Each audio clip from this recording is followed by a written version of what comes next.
छठी मैया की जय।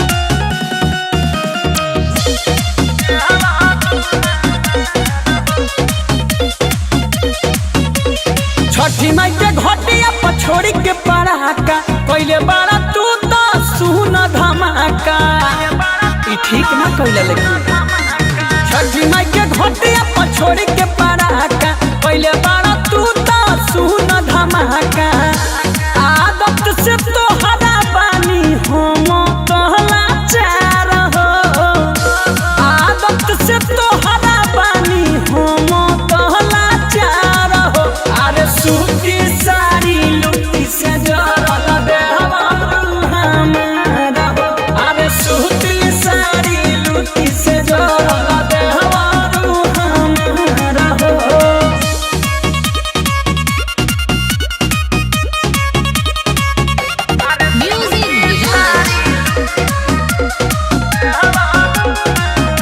हाँ हाँ मनला ना बात जारा देलो साड़ी ए हो भइल विपत्तिया तो हमारा भारी लइका सुन के इतना मन ना पदर मचावे चाहिए।